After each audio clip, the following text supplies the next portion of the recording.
इस वीडियो में देख रहे सारे दर्शकों को मेरी प्यार भरी सत श्री अकाल। अज दे इस वीडियो में आप सॉफ्टवेयर इंजीनियरिंग बारे पढ़ांगे तो इस विच देखांगे कि सॉफ्टवेयर इंजीनियरिंग के की रोल होंदे ने, कि किन्ने तरह के सिस्टम होंदे ने। तो आप शुरू करते हैं सॉफ्टवेयर इंजीनियरिंग के सब तो पहला आप पढ़ते हैं कि सॉफ्टवेयर की होंदा है। सॉफ्टवेयर एक प्रोग्राम या सैट ऑफ प्रोग्राम होंदा है जिहदे विच इंस्ट्रक्शन होंदियां ने ते ओह इंस्ट्रक्शन आपां नूं डिजायर्ड फैसिलिटीज़ प्रोवाइड करदियां ने। ठीक है, सॉफ्टवेयर जो आप इंस्ट्रक्शन होंदी है, जो भी उस विच लिखिया होंदा है, उन्होंने एग्जीक्यूट करन दा जो भी आउटपुट होंदी है उन्होंने आप एक सॉफ्टवेयर बोलते हैं। तो इंजीनियरिंग एक प्रोसैस होंदी है जिहदे नाल आपां डिज़ाइन ते बिल्ड करते हैं कुछ पर्टिकुलर परपज़ ਆਪਾਂ ने ऑब्जैक्टिव ऑबटेन करना होंदा है तो एक कोस्ट इफैक्टिव सल्यूशन प्रोवाइड करना होंदा है। तो यह अपने सॉफ्टवेयर इंजीनियरिंग की एक डेफिनेशन है कि सॉफ्टवेयर की होंदा है तो इंजीनियरिंग की होंदी है। हुण आपां पढ़ते हैं कि उसके रोल की होंदे ने। सॉफ्टवेयर इंजीनियरिंग नाल सॉफ्टवेयर इंजीनियरिंग आपां नूं डिलीवर करती है computing potential across the network of hardware, कि आपां ने नैटवर्क जो हार्डवेयर का नैटवर्क है उन्होंने किवें कंप्यूट करना है, सारे एक दूसरे नाल किवें कनैक्ट होणगे। तो यह अनेबल करती है हार्डवेयर नूं कि एक्सपैक्टेड फंक्शनैलिटी डिलीवर कर सके आपां नूं। तो दूसरा इसका रोल है कि इस act as a information transfer because it produce manage acquire modified display और ट्रांसमिट इनफॉर्मेशन, कि अपने इनफॉर्मेशन ट्रांसमिट कर सके, उन्होंने किमें प्रोड्यूस करना है, मैनेज करती है, मॉडिफाइज करती है। ये सारे सॉफ्टवेयर इंजीनियरिंग के रोल ने। तो चौथा अपना रोल है सिस्टम फंक्शनैलिटी प्रोवाइड करती है आपां जिमें पेरोल सिस्टम होंदा है उसकी फंक्शनैलिटी प्रोवाइड करती है। अदर सॉफ्टवेयर में इस नाल आप कंट्रोल कर सकते हैं, जिमें ऑपरेटिंग सिस्टम है उस दे थ्रू आप दूसरे सॉफ्टवेयर चलाने हैं, इस नाल आप कहने कि अदर सॉफ्टवेयर आप कंट्रोल कर सकते हैं। दूसरे सॉफ्टवेयर बना भी सकते हैं, जिमें सॉफ्टवेयर यूटिलिटीज़ होंदियां, सॉफ्टवेयर टूल्स होंदे ने, वो सारे सॉफ्टवेयर आप बना सकते हैं सॉफ्टवेयर इंजीनियरिंग नूं यूज़ करके। हुण इस दे विच सिस्टम्स आ जांदे ने कि सिस्टम की हुंदा है। सिस्टम जिवें आपां हर एक चीज़ की गल है कि यह सिस्टम है। सिस्टम की हुंदा कि orderly grouping of interdependent component, कि अलग अलग जिहड़े कंपोनेंट है उन्होंने ऑर्डरली आपां ने ग्रुप करना है तो इन्हां नूं लिंक करना इकट्ठे तो according to plan achieve a specific goal, कि यह एक स्पैसीफिक गोल नूं अचीव करनगे। तो जो आप सिस्टम बनाने इस की कंसट्रेंट होंदे ने, कंसट्रेंट्स मतलब की चीज़ां होनियां जरूरी ने कि जिन्हां दे नाल ये सिस्टम एक प्रॉपर बन सके, कि एक सिस्टम दे विच उहदी स्ट्रक्चर उहदा बिहेवियर वैल डिज़ाइन होवे to achieve a predefined objective. अपने को प्री डिफाइंड ऑब्जैक्टिव होंदा जो आप सिस्टम तैयार करते हैं, आप एक ऑब्जैक्टिव होंदा मन दे विच कि यह अपने अचीव करना है, उस नूं अचीव करनी उहदी स्ट्रक्चर तो उहदा बिहेवियर आप सारा डिज़ाइन करते हैं। तो दूसरा कंस्ट्रेंट की है इंटरकनैक्टिविटी एंड इंटरडिपेंडेंस मस्ट एग्जिस्ट, कि जो भी आप अलग अलग तरह के हार्डवेयर सॉफ्टवेयर यूज़ कर रहे हैं उन्होंने कंपोनेंट के इंटरकनैक्टिविटी आपस में जुड़े होना तो एक दूजे पर डिपेंडेंट होना, कि एक दी आउटपुट दूसरे की इनपुट बन सके। तो तीसरा जो अपना कंस्ट्रेंट होंदा है जोड़े objective of the organisation have a higher priority, कि जो अपना ऑब्जैक्टिव होंदा आप सोचा है कि मेन अपना ऑब्जैक्टिव की है वही हमेशा हायर प्रायोरिटी होंदी है सब सिस्टम के ऑब्जैक्टिव के नालों। क्यों जिमें आप पहला भी पढ़िया है कि डिफरेंट सब सिस्टम जोड़ के एक सिस्टम बनता है, कि सब सिस्टमां दे नालों जो कॉमन जो लास्ट ऑब्जैक्टिव अपना निकल के आऊगा वो ज़्यादा अपनी प्रायोरिटी होगी। हुण इस तो बाद करैक्टरिस्टिक्स की होंदियां ने सिस्टम दियां। सिस्टम के जो करैक्टरिस्टिक्स की आप गल करते सब तो पहला ऑर्गेनाइजेशन आ जाता है, कि जो भी कंपोनेंट होंदे ने वो वैल अरेंज किए होण टू प्री डिफाइंड ऑब्जैक्टिव के नाल, कि जो आप पहला भी पढ़ चुके हैं कि जो प्री डिटरमाइंड अपना ऑब्जैक्टिव होंदा है उन्होंने अचीव करने वास्ते कंपोनेंट प्रॉपरली अरेंज होना। उस तो बाद उन्हां विच इंटरैक्शन होनी जरूरी है, कि एक कंपोनेंट दूसरे दे नाल इंटरैक्ट करता होवे। फिर अपने को तीसरा इंटरडिपेंडेंस है, कि हर एक कंपोनेंट है जोड़ा एक दूजे डिपेंड होंदा है। सपोज आउटपुट ऑफ एक सिस्टम की सब सिस्टम जी आउटपुट है इन दूसरे सब सिस्टम की इनपुट बन जाती होंदी है, ये इंटरडिपेंडेंस हो जाते हैं सिस्टम कंपोनेंट्स। फिर इंटीग्रेशन का मतलब जोड़ना, कि सारे सिस्टम कंपोनेंट्स ने एक दूजे नाल कनैक्टेड होंदे ने, जुड़े हुए होंदे ने, ते सारे इकट्ठे मिल के एक काम परफॉर्म करते हैं जोड़ा लास्ट अपना कॉमन ऑब्जैक्टिव निकल के आता सिस्टम के विचों। इस तो बाद सेंटर ऑब्जैक्टिव उही मैं पहला कर चुका सेंटर ऑब्जैक्टिव की, कि पूरे सिस्टम में जो आप कनैक्ट कर लें उन्होंने जो लास्ट ते आउटपुट आती है वो अपना कॉमन ऑब्जैक्टिव होंदा है, कि आप उसको ਜਿਹੜੀ ਵੀ ਚੀਜ਼ ਅਚੀਵ ਕਰਨਾ ਚਾਹੁੰਦੇ ਹਾਂ ਉਸ ਸਿਸਟਮ ਦੇ ਵਿੱਚੋਂ। ਜੇ ਆਪਾਂ ਤੁਸੀਂ ਸਿਸਟਮ ਦੀ ਡਾਇਗਰਾਮ ਦੇਖਦੇ ਹੋ ਕਿ ਸਿਸਟਮ ਦੇ ਵਿੱਚ ਤਿੰਨ ਚੀਜ਼ਾਂ ਹੀ ਮੇਨ ਹੁੰਦੀਆਂ ਨੇ ਕਿ ਇਨਪੁੱਟ ਹੋ ਗਈ, ਸਭ ਤੋਂ ਪਹਿਲਾਂ ਕੋਈ ਇਨਪੁੱਟ ਲਵਾਂਗੇ, ਉਹਦੇ ਬਾਅਦ ਉਹ ਇਨਪੁੱਟ ਨੂੰ ਆਪਾਂ ਪ੍ਰੋਸੈਸਿੰਗ ਨਾਲ ਪ੍ਰੋਸੈਸਰ ਦੇ ਥਰੂ ਪ੍ਰੋਸੈਸ ਕਰਾਂਗੇ ਅਤੇ ਉਸ ਤੋਂ ਬਾਅਦ ਉਸਦੀ ਆਊਟਪੁੱਟ ਆਊਗੀ। ਜਦੋਂ ਹੁਣ ਪ੍ਰੋਸੈਸਿੰਗ ਕਰਦੇ ਆ ਉਹਦੇ ਵਿੱਚ ਕੁਝ ਕੰਟਰੋਲਿੰਗ ਕੰਪੋਨੈਂਟ ਵੀ ਆ ਜਾਂਦੇ ਕਿ ਉਸਨੂੰ ਕਿਵੇਂ ਕੰਟਰੋਲ ਕਰਦੇ ਨੇ, ਠੀਕ ਹੈ। ਉਸ ਤੋਂ ਬਾਅਦ ਆਪਣੀ ਜੋ ਲਾਸਟ ਗੋਲ ਹੁੰਦਾ ਉਹ ਆਊਟਪੁੱਟ ਹੁੰਦੀ ਹੈ, ਉਹ ਆਊਟਪੁੱਟ ਆ ਜਾਂਦੀ ਹੈ। ਉਸ ਤੋਂ ਬਾਅਦ ਕਨੈਕਟਡ ਬਾਊਂਡਰੀ ਐਂਡ ਇੰਟਰਫੇਸਿਸ, ਮਤਲਬ ਕਿਸੇ ਦੂਸਰੇ ਸਬਸਿਸਟਮ ਨਾਲ ਕਨੈਕਟ ਕਰਨਾ ਹੋਵੇ ਤਾਂ ਉਹ ਬਾਊਂਡਰੀ ਐਂਡ ਇੰਟਰਫੇਸਿਸ ਦਾ ਪਾਰਟ ਆ ਜਾਂਦੇ ਨੇ। ਹੁਣ ਆਊਟਪੁੱਟ ਤੋਂ ਆਪਾਂ ਫੀਡਬੈਕ ਵੀ ਦੇ ਸਕਦੇ ਇਨਪੁੱਟ ਨੂੰ, ਅਤੇ ਇਹ ਇੱਕ ਤਰ੍ਹਾਂ ਦਾ ਇਨਵਾਇਰਮੈਂਟ ਬਣ ਜਾਂਦਾ ਸਿਸਟਮ ਦਾ, ਜੋ ਤੁਸੀਂ ਡਾਇਗਰਾਮ ਦੇ ਵਿੱਚ ਦੇਖ ਸਕਦੇ ਹੋ। ਹੁਣ ਜਿਵੇਂ ਆਪਾਂ ਇਨਪੁੱਟ ਪੜ੍ਹਦੇ ਇਹਨਾਂ ਨੂੰ ਹੋਰ ਡਿਟੇਲ ਦੇ ਵਿੱਚ ਕਿ ਇਨਪੁੱਟ ਆਊਟਪੁੱਟ ਕੀ ਹੁੰਦੇ ਨੇ। ਇਨਪੁੱਟ ਆਊਟਪੁੱਟ ਕੀ ਕਹਿੰਦੇ, main aim of the system is to produce an output, ਕਿ ਆਪਣਾ ਮੇਨ ਏਮ ਤਾਂ ਕੋਈ ਵੀ ਜਦੋਂ ਸਿਸਟਮ ਬਣਦਾ ਹੈ ਇੱਕ ਆਪਾਂ ਨੇ ਆਊਟਪੁੱਟ ਪ੍ਰੋਡਿਊਸ ਕਰਨੀ ਹੈ ਜਿਹੜੀ ਯੂਜ਼ਰ ਲਈ ਯੂਜ਼ਫੁਲ ਹੋਵੇ। ਅਤੇ ਇਨਪੁੱਟ ਕੀ ਹੁੰਦੀ ਹੈ, ਜੋ ਵੀ ਉਸ ਚੀਜ਼ ਨੂੰ ਪ੍ਰੋਸੈਸ ਕਰਨ ਵਾਸਤੇ ਆਊਟਪੁੱਟ ਕੱਢਣ ਵਾਸਤੇ ਕੁਝ ਇਨਪੁੱਟਸ ਰਿਕੁਆਇਰਡ ਹੁੰਦੀਆਂ ਨੇ, ਜੋ ਉਸ ਇਨਪੁੱਟ ਜੇ ਸਪੋਜ਼ ਕਿ ਆਪਾਂ ਇੱਕ ਮੈਥ ਦਾ ਸਮ ਸੋਲਵ ਕਰਦੇ ਹਾਂ, ਬਹੁਤ ਸਿੰਪਲ ਐਗਜ਼ਾਮਪਲ ਆਪਾਂ ਲੈਂਦੇ ਹਾਂ ਕਿ 2 ਨੰਬਰ ਦਾ ਆਪਾਂ ਜੋੜ ਕਰਦੇ ਹਾਂ। ਜਦੋਂ 2 ਨੰਬਰ ਦਾ ਆਪਾਂ ਜੋੜ ਕਰਾਂਗੇ ਤਾਂ ਉਹਦੇ ਘੱਟੋ ਘੱਟ ਆਪਾਂ ਨੂੰ ਇਨਪੁੱਟਸ 2 ਨੰਬਰ ਚਾਹੀਦੇ ਹੋਵਾਂਗੇ, ਤਾਂ ਹੀ ਆਪਾਂ ਉਸਦੀ ਆਊਟਪੁੱਟ ਨਿਕਾਲ ਸਕਦੇ ਹਾਂ।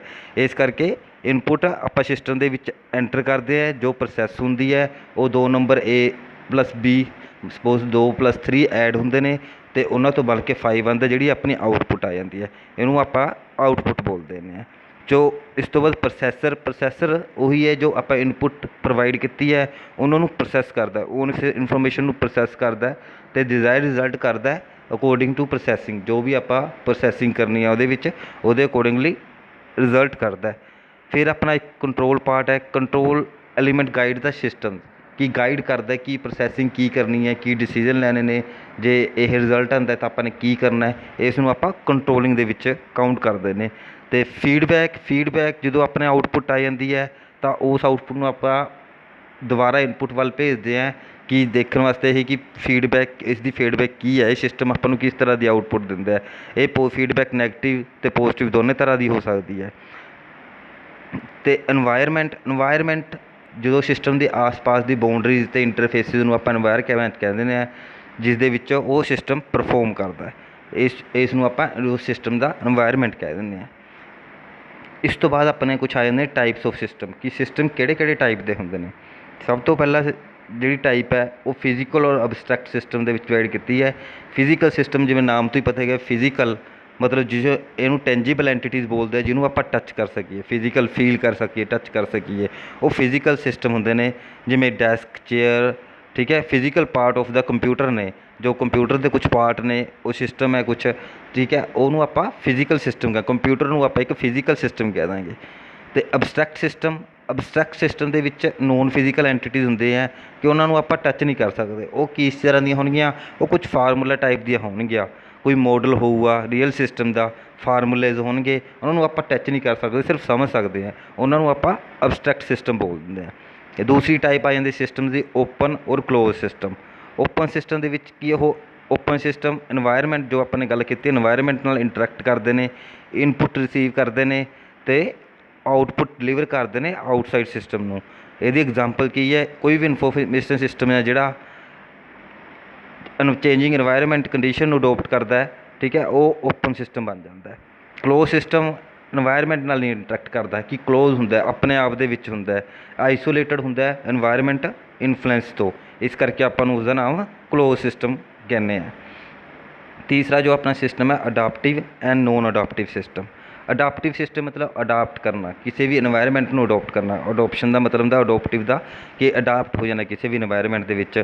ਇਸੇ ਨਾਮ ਤੋਂ ਹੀ ਆਪਾਂ ਕਹਿ ਸਕਦੇ ਕਿ ਜਿਹੜਾ ਸਿਸਟਮ ਇਨਵਾਇਰਮੈਂਟ ਦੇ ਚੇਂਜ ਦੇ ਨਾਲ ਆਪਦੇ ਅਡੋਪਟ ਕਰਦਾ ਹੈ, ਆਪਦੀ ਪਰਫੋਰਮੈਂਸ ਨੂੰ ਇੰਪਰੂਵ ਕਰਦਾ ਹੈ, ਠੀਕ ਹੈ, ਉਹ ਅਡੋਪਟਿਵ ਸਿਸਟਮ ਹੋ ਜਾਂਦੇ ਨੇ। ਜਿਵੇਂ ਐਨੀਮਲਸ ਅਤੇ ਹਿਊਮਨ ਬੀਇੰਗ ਇੱਕ ਤਰ੍ਹਾਂ ਦੇ ਅਡੋਪਟਿਵ ਸਿਸਟਮ ਨੇ, ਮਤਲਬ ਇਹਨਾਂ ਦਾ ਜੋ ਸਿਸਟਮ ਹੈ ਕਿ ਹਮੇਸ਼ਾ ਇਹ ਇਨਵਾਇਰਮੈਂਟ ਚੇਂਜ ਹੁੰਦਾ, ਸਦੀਆਂ ਤੋਂ ਆਪਣਾ ਇਨਵਾਇਰਮੈਂਟ ਚੇਂਜ ਹੁੰਦਾ ਆ ਰਿਹਾ। ਹਿਊਮਨ ਬੀਇੰਗ ਉਸ ਇਨਵਾਇਰਮੈਂਟ ਨੂੰ ਅਡੋਪਟ ਕਰਕੇ ਜਿੰਦਾ ਰਹਿਣ ਦੀ ਕੋਸ਼ਿਸ਼ ਕਰਦਾ, ਇਹ ਇੱਕ ਤਰ੍ਹਾਂ ਦਾ ਅਡੋਪਟਿਵ ਸਿਸਟਮ ਬਣ ਜਾਂਦਾ। ਇਹ ਜੋ ਆਪਾਂ ਸਿਸਟਮ ਪੜ੍ਹ ਰਹੇ ਹਾਂ ਕਾਫੀ ਜਨਰਲ ਪੜ੍ਹ ਰਹੇ ਹਾਂ ਕਿ ਸਿਸਟਮ ਕਿਸ ਤਰ੍ਹਾਂ ਦੇ ਹੁੰਦੇ ਨੇ। ਫਿਰ ਨੋਨ ਅਡੋਪਟਿਵ ਸਿਸਟਮ ਜਿਹੜਾ ਇਨਵਾਇਰਮੈਂਟ ਨੂੰ ਅਡੋਪਟ ਨਹੀਂ ਕਰ ਸਕਦਾ, ਜੋ ਮਤਲਬ ਉਸੀ ਤਰ੍ਹਾਂ ਪਰਫੋਰਮ ਕਰੇਗਾ ਹਰ ਇੱਕ ਇਨਵਾਇਰਮੈਂਟ ਦੇ ਵਿੱਚ, ਉਹ ਨੋਨ ਅਡੋਪਟਿਵ ਸਿਸਟਮ ਹੈ। ਇਹਦੇ ਵਿੱਚ ਮਸ਼ੀਨਸ ਹੈ, ਜਿਵੇਂ ਇੱਕ ਮਸ਼ੀਨ ਬਣ ਚੁੱਕੀ ਹੈ, ਕੱਲ੍ਹ ਕੋਈ ਇਨਵਾਇਰਮੈਂਟ ਚੇਂਜ ਹੋ ਗਿਆ ਤਾਂ ਉਸ ਮਸ਼ੀਨ ਦੀ ਆਪਾਂ ਨੂੰ ਅਪਡੇਸ਼ਨ ਦ ਸੋਫਟਵੇਅਰ ਇੰਜੀਨੀਅਰਿੰਗ ਦੁਬਾਰਾ ਕਰਨੀ ਪਊਗੀ ਕਿ ਉਸ ਇਨਵਾਇਰਮੈਂਟ ਵਿੱਚ ਅਡੋਪਟ ਕਰਨ ਦੇ ਲਈ, ਅਦਰਵਾਈਜ਼ ਉਹ ਉਸ ਇਨਵਾਇਰਮੈਂਟ ਵਿੱਚ ਅਡੋਪਟ ਨਹੀਂ ਕਰ ਪਾਏਗਾ। ਚੌਥਾ ਹੈਗਾ ਪਰਮਾਨੈਂਟ ਅਤੇ ਟੈਂਪਰੇਰੀ ਸਿਸਟਮ। ਪਰਮਾਨੈਂਟ ਮਤਲਬ ਜੋ ਹਮੇਸ਼ਾ ਪਰਮਾਨੈਂਟਲੀ ਹੋਵੇ, ਹਮੇਸ਼ਾ ਰਵੇ, ਲੰਬੇ ਟਾਈਮ ਤੱਕ ਰਵੇ, ਉਹਨੂੰ ਆਪਾਂ ਕਹਿੰਦੇ ਹਾਂ ਪਰਮਾਨੈਂਟ ਸਿਸਟਮ। ਇਹਦੀ ਐਗਜ਼ਾਮਪਲ ਜਿਵੇਂ ਬਿਜ਼ਨਸ ਪੋਲਿਸੀਜ਼ ਹੋ ਗਈਆਂ, ਪਰਮਾਨੈਂਟਲੀ ਬਣ ਜਾਂਦੀਆਂ ਕਾਫੀ ਦੇਰ ਤੱਕ, ਜਦੋਂ ਤੱਕ ਉਹ ਬਿਜ਼ਨਸ ਚੱਲਦਾ ਹੈ ਕਿ ਉਹ ਪੋਲਿਸੀਜ਼ ਰਹਿੰਦੀਆਂ ਨੇ, ਇਹ ਪਰਮਾਨੈਂਟ ਸਿਸਟਮ। ਟੈਂਪਰੇਰੀ ਸਿਸਟਮ ਹੁੰਦਾ ਹੈ ਕੁਝ ਸਪੈਸੀਫਿਕ ਪੀਰੀਅਡ ਆਫ ਟਾਈਮ ਦੇ ਲਈ ਟੈਂਪਰੇਰੀ ਹੁੰਦਾ। ਇਸ ਦੇ ਵਿੱਚ ਕੀ ਹੈ, ਇਹ ਥੋੜ੍ਹੀ ਦੇਰ ਬਾਅਦ ਡਿਮੋਲਿਸ਼ ਹੋ ਜਾਂਦਾ, ਫਿਰ ਨਵਾਂ ਸਿਸਟਮ ਬਣ ਜਾਂਦਾ। ਜਿਵੇਂ music system setup of program, ਇਹ ਟੈਂਪਰੇਰੀ ਸਿਸਟਮ ਦੀ ਐਗਜ਼ਾਮਪਲ ਹੈ। ਪੰਜਵਾਂ ਜਿਹੜਾ ਸਿਸਟਮ ਹੈ ਆਪਣਾ natural and manufacture system. Natural ਜਿਹੜਾ ਨੇਚਰ ਤੋਂ ਬਣਾ ਹੋਵੇ, ਜਿਹੜਾ ਨੇਚਰ ਦੇ ਅਕੋਰਡਿੰਗਲੀ ਕੰਮ ਕਰਦਾ ਹੋਵੇ, ਜਿਵੇਂ ਸੋਲਰ ਸਿਸਟਮ ਹੋ ਗਿਆ। ਆਪਾਂ ਸਿਸਟਮ ਕਹਿੰਦੇ ਹੁੰਦੇ, ਸੋਲਰ ਸਿਸਟਮ ਹੈ ਉਹ ਵੀ ਇੱਕ ਤਰ੍ਹਾਂ ਦਾ ਸਿਸਟਮ ਹੈ, ਇਹ ਨੇਚਰ ਦੁਆਰਾ ਬਣਾਇਆ ਗਿਆ, ਨੇਚਰ ਦੁਆਰਾ ਕ੍ਰੀਏਟ ਕੀਤਾ ਗਿਆ ਹੈ, ਇਹ ਆਪਾਂ ਨੇ ਨਹੀਂ ਕ੍ਰੀਏਟ ਕੀਤਾ, ਇਸ ਕਰਕੇ ਇਹਨੂੰ ਨੈਚੁਰਲ ਸਿਸਟਮ ਬੋਲਦੇ ਨੇ। ਦੂਸਰਾ ਹੈਗਾ ਮੈਨੂਫੈਕਚਰ ਸਿਸਟਮ। ਮੈਨੂਫੈਕਚਰ ਜੋ ਕਿਸੇ ਬੰਦੇ ਨੇ ਬਣਾਇਆ, ਮੈਨ ਮੇਡ ਸਿਸਟਮ ਵੀ ਬੋਲਦੇ ਨੇ ਇਹਨਾਂ ਨੂੰ। ਜਿਵੇਂ ਕੋਈ ਐਗਜ਼ਾਮਪਲ ਟ੍ਰੇਨਸ ਦੀ ਐਗਜ਼ਾਮਪਲ ਲੈ ਲਓ, ਠੀਕ ਹੈ, ਕਿ ਇਹ ਟ੍ਰੇਨ ਬੰਦਿਆਂ ਨੇ ਬਣਾਈ ਹੈ ਅਤੇ ਉਸ ਦੇ ਹਿਸਾਬ ਨਾਲ ਵਰਕ ਕਰਦੀਆਂ ਨੇ, ਇਹ ਮੈਨੂਫੈਕਚਰ ਸਿਸਟਮ ਹੋ ਗਿਆ। ਛੇਵਾਂ ਆ ਗਿਆ ਡਿਟਰਮਿਨਿਸਟਿਕ ਔਰ ਪ੍ਰੋਬਲਿਸਟਿਕ ਸਿਸਟਮ। ਡਿਟਰਮਿਨਿਸਟਿਕ ਜਿਹੜਾ ਡਿਟਰਮਾਈਨ ਕਰ ਸਕੀਏ, ਜਿਹਦੇ ਬਾਰੇ ਪਤਾ ਹੋਵੇ, ਪ੍ਰੈਡੀਕੇਟ ਮੈਨਰ ਹੋਵੇ, ਜਿਹਦਾ ਮਤਲਬ ਆਪਾਂ ਨੂੰ ਪ੍ਰੈਡਿਕਟਿਵ ਹੋਵੇ ਕਿ ਉਹਦਾ ਕੀ ਆਊਟਪੁੱਟ ਆਊਗੀ, ਉਹਨੂੰ ਆਪਾਂ ਡਿਟਰਮਿਨਿਸਟਿਕ ਸਿਸਟਮ ਬੋਲਦੇ ਨੇ। ਜਿਵੇਂ ਕਿ 2 ਮੋਲੀਕੂਲਸ ਆਫ ਹਾਈਡਰੋਜਨ 1 ਮੋਲੀਕੂਲ ਮੇਕ ਆ ਵਾਟਰ। ਜਿਵੇਂ ਆਪਾਂ ਨੂੰ ਪਤਾ ਹੀ ਇਹ ਕਿ 2 H2O ਹੁੰਦੀ ਹੈ, 2 ਮੋਲੀਕੂਲ ਹਾਈਡਰੋਜਨ ਅਤੇ 1 ਆਕਸੀਜਨ ਦਾ ਮੋਲੀਕੂਲ ਬਣ ਕੇ ਵਾਟਰ ਬਣਦਾ ਹੈ। ਇੱਕ ਤਰ੍ਹਾਂ ਦਾ ਡਿਟਰਮਿਨਿਸਟਿਕ ਸਿਸਟਮ ਹੈ। ਪ੍ਰੋਬਲਿਸਟਿਕ ਸਿਸਟਮ ਦੇ ਵਿੱਚ ਕੀ ਹੈ, ਅਨਸਰਟੇਨ ਬਿਹੇਵੀਅਰ ਹੁੰਦਾ ਕਿ ਉਹਦਾ ਪਤਾ ਨਹੀਂ ਹੁੰਦਾ, ਆਪਾਂ ਉਸ ਸਿਸਟਮ ਨੂੰ ਬਣਾ ਰੱਖਿਆ, ਆਊਟਪੁੱਟ ਵੀ ਆਉਂਦੀ ਹੈ ਪਰ ਫਿਰ ਵੀ ਐਗਜ਼ੈਕਟ ਨਹੀਂ ਪਤਾ ਹੁੰਦਾ ਕਿ ਇਹੀ ਹੋਊਗਾ। ਉਹਦੇ ਵਿੱਚ ਐਗਜ਼ਾਮਪਲ ਕੀ ਹੈ, ਜਿਵੇਂ ਵੈਦਰ ਫੋਰਕਾਸਟਿੰਗ। ਵੈਦਰ ਫੋਰਕਾਸਟਿੰਗ ਦੇ ਸਿਸਟਮ ਬਣੇ ਹੋਏ ਨੇ, ਜਦੋਂ ਕੋਈ ਆਪਾਂ ਪ੍ਰੈਡਿਕਟ ਕਰ ਦਿੰਦੇ ਹਾਂ ਕਿ ਇਸ ਦਿਨ ਮੀਂਹ ਪਊਗਾ, ਪਰ ਇਹ ਜ਼ਰੂਰੀ ਨਹੀਂ ਹੈਗਾ ਕਿ ਉਸ ਦਿਨ ਮੀਂਹ ਪਵੇ ਹੀ, ਠੀਕ ਹੈ, ਇਹਨੂੰ ਆਪਾਂ ਬੋਲਦੇ ਨੇ ਪ੍ਰੋਬਲਿਸਟਿਕ ਸਿਸਟਮ। ਫਿਰ 7ਵਾਂ ਆਪਣੇ ਆ ਜਾਂਦਾ ਸੋਸ਼ਲ, ਹਿਊਮਨ ਮਸ਼ੀਨ ਅਤੇ ਮਸ਼ੀਨ ਸਿਸਟਮ। ਇਹ 3 ਤਰੀਕੇ 'ਚ ਡਿਵਾਈਡ ਕੀਤਾ। ਸੋਸ਼ਲ ਜਿਹੜਾ ਪੀਪਲ ਦੇ ਲਈ ਬਣਿਆ ਹੁੰਦਾ, ਸੋਸ਼ਲੀ ਕਹਿੰਦਾ, ਸੋਸ਼ਲੀ ਬਣੇ ਸੋਸ਼ਲ ਸਿਸਟਮ ਪੀਪਲ ਵਾਸਤੇ ਬਣਿਆ, ਜਿਵੇਂ ਸੋਸ਼ਲ ਕਲੱਬਸ ਹੋ ਗਏ, ਠੀਕ ਹੈ, ਜਿਹੜੇ ਕਿਸੇ ਵੀ ਲੋਕਾਂ ਵਾਸਤੇ ਆਪਾਂ ਕੋਈ ਸਿਸਟਮ ਬਣਿਆ ਹੁੰਦਾ ਉਹਨੂੰ ਸੋਸ਼ਲ ਸਿਸਟਮ ਕਹਿੰਦੇ ਨੇ। ਹਿਊਮਨ ਮਸ਼ੀਨ ਸਿਸਟਮ 'ਚ ਹਿਊਮਨ ਅਤੇ ਮਸ਼ੀਨ ਦੋਨੇ ਇਨਵੋਲਵ ਹੋਣ, ਉਹ ਆਪਾਂ ਹਿਊਮਨ ਅਤੇ ਮਸ਼ੀਨ ਸਿਸਟਮ ਬੋਲ ਦਿੰਦੇ ਨੇ। ਜਿਵੇਂ ਕੰਪਿਊਟਰ ਪ੍ਰੋਗਰਾਮਿੰਗ, ਕਿ ਮਸ਼ੀਨ ਵੀ ਯੂਜ਼ ਹੁੰਦੀ ਹੈ ਪ੍ਰੋਗਰਾਮਿੰਗ ਕਰਨ ਵਾਸਤੇ, ਅਤੇ ਪ੍ਰੋਗਰਾਮ ਲਿਖਣ ਵਾਸਤੇ ਆਪਾਂ ਨੂੰ ਹਿਊਮਨ ਦੀ ਵੀ ਜ਼ਰੂਰਤ ਪੈਂਦੀ ਹੈ, ਜਿਹੜਾ ਪ੍ਰੋਗਰਾਮਰ ਉਹਨੂੰ ਪ੍ਰੋਗਰਾਮ ਲਿਖੂਗਾ, ਤਾਂ ਆਪਾਂ ਇਹਨੂੰ ਹਿਊਮਨ ਮਸ਼ੀਨ ਸਿਸਟਮ ਬੋਲ ਦਿੰਦੇ ਹਾਂ। ਫਿਰ ਆਪਣੇ ਕੋਲ ਆ ਜਾਂਦਾ ਮਸ਼ੀਨ ਸਿਸਟਮ। ਇਸ ਦੇ ਵਿੱਚ ਮਸ਼ੀਨ ਹੀ ਪਰਫੋਰਮ ਕਰਦੀ ਹੈ ਇਕੱਲੀ, ਠੀਕ ਹੈ। ਇਹਦੇ ਐਗਜ਼ਾਮਪਲ ਕੀ ਹੈ, ਜਿਵੇਂ ਰੋਬੋਟ ਇੱਕ ਮਸ਼ੀਨ ਹੈ, ਉਹ ਮਸ਼ੀਨ ਪਰਫੋਰਮ ਕਰੂਗੀ ਜੋ ਵੀ ਉਹਨੇ ਕੰਮ ਕਰਨੇ ਨੇ, ਆਪਾਂ ਉਹਨੂੰ ਬੋਲ ਦਾਂਗੇ ਮਸ਼ੀਨ ਸਿਸਟਮ। ਫਿਰ ਆਪਣੇ ਕੋਲ ਆ ਜਾਂਦਾ ਮੈਨ ਮੇਡ ਇਨਫੋਰਮੇਸ਼ਨ ਸਿਸਟਮ। ਮੈਨ ਮੇਡ ਇਨਫੋਰਮੇਸ਼ਨ ਸਿਸਟਮ ਆਪਾਂ ਪਹਿਲਾਂ ਵੀ ਜਿਵੇਂ ਟ੍ਰੇਨ ਦੀ ਐਗਜ਼ਾਮਪਲ ਕੀਤੀ ਹੈ, ਕਿ ਜਿਹੜਾ ਸਿਸਟਮ ਆਦਮੀ ਦੁਆਰਾ ਬਣਾਇਆ ਗਿਆ ਹੈ ਉਹ ਮੈਨ ਮੇਡ ਸਿਸਟਮ ਹੈ। ਇਹਦੇ ਵਿੱਚ ਕੀ ਹੈ, ਹਾਰਡਵੇਅਰ, ਸੋਫਟਵੇਅਰ, ਡੇਟਾ, ਸਾਰਾ ਕੁਛ ਯੂਜ਼ ਹੁੰਦਾ ਹੈ, ਠੀਕ ਹੈ। ਇਹ 3 ਟਾਈਪ ਦੇ ਹੁੰਦੇ ਨੇ, ਇਹਨਾਂ ਨੂੰ ਕੈਟੇਗਰਾਈਜ਼ ਕੀਤਾ ਗਿਆ 3 ਟਾਈਪਸ ਦੇ ਵਿੱਚ। ਪਹਿਲੇ ਫੋਰਮਲ ਇਨਫੋਰਮੇਸ਼ਨ ਸਿਸਟਮ, ਦੂਸਰਾ ਇਨਫੋਰਮਲ ਇਨਫੋਰਮੇਸ਼ਨ ਸਿਸਟਮ, ਤੀਸਰਾ computer base system. Formal information ਦੇ ਵਿੱਚ ਕੀ ਹੈ, ਫਲੋ ਆਫ ਇਨਫੋਰਮੇਸ਼ਨ ਜਿਹੜੀ ਹੁੰਦੀ ਹੈ ਇੱਕ ਫੋਰਮਸ ਦੇ ਵਿੱਚ ਹੁੰਦੀ ਹੈ, ਇੰਸਟਰਕਸ਼ਨਸ ਦੇ ਵਿੱਚ ਹੁੰਦੀ ਹੈ, ਇੱਕ ਫੋਰਮਲ ਤਰੀਕਾ ਹੁੰਦਾ ਹੈ। ਅਤੇ ਇਨਫੋਰਮਲ ਦੇ ਵਿੱਚ ਕੀ ਹੈ, ਜਿਵੇਂ ਡੇ ਟੂ ਵਰਕ ਜਿਹੜੀ ਪ੍ਰੋਬਲਮ ਹੁੰਦੀ ਹੈ ਉਹਦੇ ਬੇਸ 'ਤੇ ਹੁੰਦਾ ਕੋਈ ਵੀ ਇਨਫੋਰਮਲ ਸਿਸਟਮ ਬੋਲਿਆ ਜਾਂਦਾ ਹੈ। ਕੰਪਿਊਟਰ ਬੇਸ ਸਿਸਟਮ ਕੀ ਹੈ, ਹਮੇਸ਼ਾ ਡਿਪੈਂਡ ਕਰਦਾ ਡਾਇਰੈਕਟਲੀ ਕੰਪਿਊਟਰ ਦੇ ਉੱਤੇ, ਜਿਵੇਂ for managing business application. Business application manage computer manage ਕਰੂ ਉਹਨਾਂ ਨੂੰ, ਜਿਵੇਂ ਰੇਲਵੇ ਰਿਜ਼ਰਵੇਸ਼ਨ ਸਿਸਟਮ ਹੋਇਆ, ਇਸ ਦੀ ਐਗਜ਼ਾਮਪਲ ਹੈ। ਇਹ ਕੰਪਿਊਟਰ ਬੇਸ ਸਿਸਟਮ ਹੈ ਕਿ ਸਾਰਾ ਕੰਮ ਕੰਪਿਊਟਰ 'ਤੇ ਹੁੰਦਾ, railway reservation computer base system ਬਣ ਜਾਂਦਾ ਇੱਕ ਤਰ੍ਹਾਂ ਦਾ। ਹੁਣ ਇਹ ਸਾਰੇ ਜੋ ਆਪਾਂ ਨੇ 8 ਤਰ੍ਹਾਂ ਦੇ ਸਿਸਟਮਸ ਪੜ੍ਹੇ ਨੇ, ਡਿਫਰੈਂਟ ਸਿਸਟਮਸ ਪੜ੍ਹੇ ਨੇ, ਕਿਸ ਤਰ੍ਹਾਂ ਦੇ ਸਿਸਟਮ ਹੁੰਦੇ ਨੇ, ਜਨਰਲ ਸਿਸਟਮ ਕੀ ਹੁੰਦੇ ਨੇ, ਸਾਰਿਆਂ ਬਾਰੇ ਆਪਾਂ ਨੂੰ ਨੌਲੇਜ ਗੇਨ ਕੀਤੀ ਹੈ। ਇਸ ਤੋਂ ਬਾਅਦ ਜੋ ਆਪਾਂ ਕੁਛ ਸਿਸਟਮਸ ਮੋਡਲ ਬਾਰੇ ਦੇਖਾਂਗੇ। ਸਿਸਟਮ ਮੋਡਲ ਕੀ ਹੁੰਦੇ ਨੇ। ਸਿਸਟਮ ਮੋਡਲ ਦੇ ਵਿੱਚ ਕੀ, ਜਿਹੜਾ ਮੋਡਲ ਹੁੰਦਾ, ਜਿਵੇਂ ਸਭ ਤੋਂ ਪਹਿਲਾਂ ਸੀਮੈਟਿਕ ਮੋਡਲ ਬੋਲਿਆ ਗਿਆ। ਸੀਮੈਟਿਕ ਮੋਡਲ ਦੇ ਵਿੱਚ ਜਦੋਂ ਕੋਈ ਆਪਾਂ ਉਸ ਚੀਜ਼ ਨੂੰ ਕਹਿੰਦੇ ਹਾਂ ਕਿ ਇਸ ਬੇਸ 'ਤੇ ਕੋਈ ਸਿਸਟਮ ਬਣੂਗਾ, ਇਸ ਮੋਡਲ 'ਤੇ ਕੋਈ ਸਿਸਟਮ ਬਣੂਗਾ, ਠੀਕ ਹੈ। ਆਪਾਂ ਉਸ ਹਿਸਾਬ ਨਾਲ ਕੈਟੇਗਰੀ ਕੀਤਾ ਹੋ ਗਿਆ ਮੋਡਲਸ ਨੂੰ, ਇਹ ਸਿਸਟਮ ਦੇ ਮੋਡਲਸ ਨੂੰ। ਪਹਿਲਾ ਸੀਮੈਟਿਕ ਮੋਡਲਸ ਹੈ।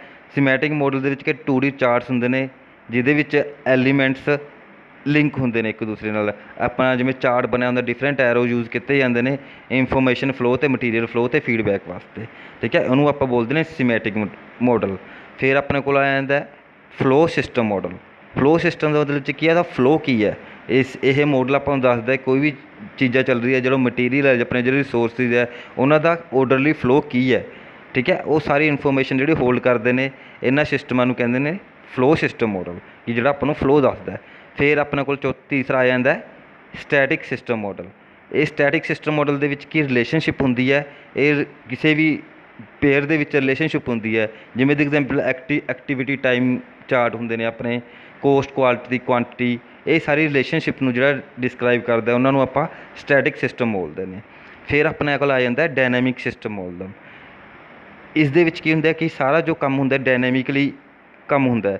ਡਾਇਨਾਮਿਕਲੀ ਦਾ ਕੀ ਮਤਲਬ ਹੈ, ਜੋ ਆਪਾਂ ਨੋਰਮਲ ਸਿਸਟਮ ਬੋਲਦੇ ਹਾਂ ਉਹ ਡਾਇਨਾਮਿਕ ਸਿਸਟਮ ਬੋਲਦੇ ਨੇ, ਕਿ ਜਿਹਦੇ ਵਿੱਚ ਇਨਪੁਟ ਹੁੰਦੀ ਹੈ, ਇਨਪੁਟ ਐਂਟਰ ਕਰਾਉਂਦੇ ਹਾਂ, ਫਿਰ ਪ੍ਰੋਸੈਸਰ ਉਸ ਇਨਪੁਟ ਨੂੰ ਪ੍ਰੋਸੈਸ ਕਰਦਾ, ਇਨਫੋਰਮੇਸ਼ਨ ਗੇਨ ਕਰਦਾ ਕਿ ਉਸ ਕੀ ਆਊਟਪੁੱਟ ਆਉਣੀ ਚਾਹੀਦੀ ਹੈ।